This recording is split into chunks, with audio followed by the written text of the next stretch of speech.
What's up guys, it's Mike with Shallow Reefing coming back at you with another video, and today it is the 6-month update of this Jebao SCP-150 gyre. So let me break down the gyre for you. So this is Jebao's second to the largest gyre. It is about 13 inches by 3 inches by 1.6 inches, looks like pretty much 2 inches. So that thing is pretty big. My friend Wayne came over and was like, dang Mike, that's bigger than my max spec XF-350 gyre. So it is a little bit bulkier, but it does push quite a lot of flow. It says on the Amazon website it's about 6,000 to 7,500 gallons per hour. I don't have that nearly turned up all the way. I have it at probably about half of that intensity. So I'm guessing I'm getting around 3,000 gallons per hour shooting across the backside. So I have it shooting all the way down and around the tank. So it makes a gyre going around it this direction, not necessarily this direction. Now for the price, I got this thing for, I'm guessing, off the top of my head, it was like $105, $108 back 6 months ago. I'm looking right now, and as of today, it's $123. So it has gone up in price, but you know, that's just kind of the times we live in. Everything is going up in price, and it's horrible. So I unplugged it just now, but I do have it on the back, on like a little board, and I did have it going to my ice cap battery backup, but unfortunately it is not compatible with the ice cap battery backup due to the volt issue. So if you want to use this with battery backup, you're going to have to find a different way to wire it, or find some converter or something.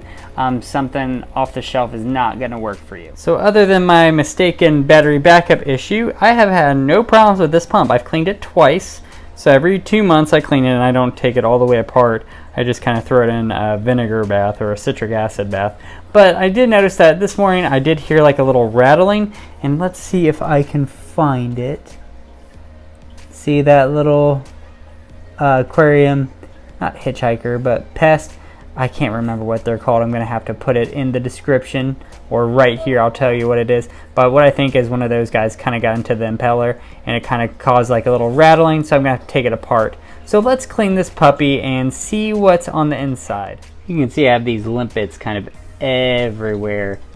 So I think one of them kind of got lodged in one of the propellers. Oh, there's one right there. That might be the one. And that's why I was kind of hearing a rattle. So we're going to clean this puppy up and see how it sounds. Okay. Yeah, let's see if I got that. Yeah, these little guys, they got a hard shell. They're kind of annoying. But, you know, they're part of the cleanup crew. Wow, look at them all. They're all kind of on the back where that gyre was. Not sure why they're back there, but there's a bunch of them. And after a couple hours of soaking, it looks good. So I'm going to take it apart, and we're going to see how clean it is. Oh my gosh, look at all those limpets in there. Oh my gosh, it is just everywhere. Alright, so popped one of the caps off, and then as you can see, the cap makes it super easy to slide this thing out. Now you can kind of see I do have some of these little limpets in here. Right there, that's pretty much what was making the sound. So let's just pop this puppy off. Super easy to come out. That'll be on the right side. This will be on the left side. And overall, yeah, look at that. That's what it was making the sound. That little piece right there. Wow. So that is a snail shell. That is not even, can you guys even see that? Yep, that's a snail shell. That was getting chipped up in here. And I don't see any damage. All right, I'm going to inspect this and let you know. All right, so after cleaning this, I saw that there was no damage to this at all, even with a little, you know, snail shell getting stuck in there for probably, I don't know, 8-10 hours. So this is super simple.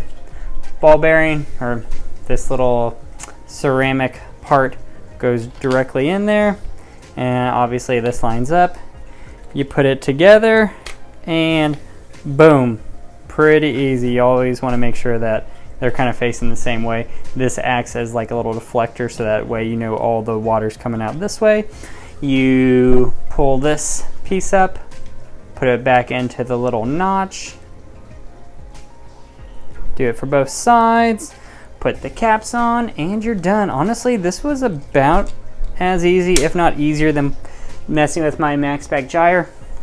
So I'm pretty happy, especially after seeing, look at these guys, I still didn't get them all off. I mean, this thing was totally encrusted with them. So I got the last little limpet out, used one of these hook and pick sets. I recommend you guys get at Harbor Freight. You can find this online, they're like 10 bucks. They actually really do come in handy. So with that being said, just pop the other end caps on and we are done with cleaning that. So this has been deep cleaned once in 6 months and kind of, you know, thrown in a bucket and cleaned twice in that time. So every 2 months I'm cleaning this with a deep clean every 6 months. Not bad, not like a, you know, MP40 easy maintenance, but I think this is a little bit better than the max specs, at least the 200 series. Dear God, I took that apart, put it back together, cleaned it, and put it in the tank, and it has just torn up the tank with all the flow that's going in. Holy crap. I actually don't know if I knocked something off, but, oop, crap.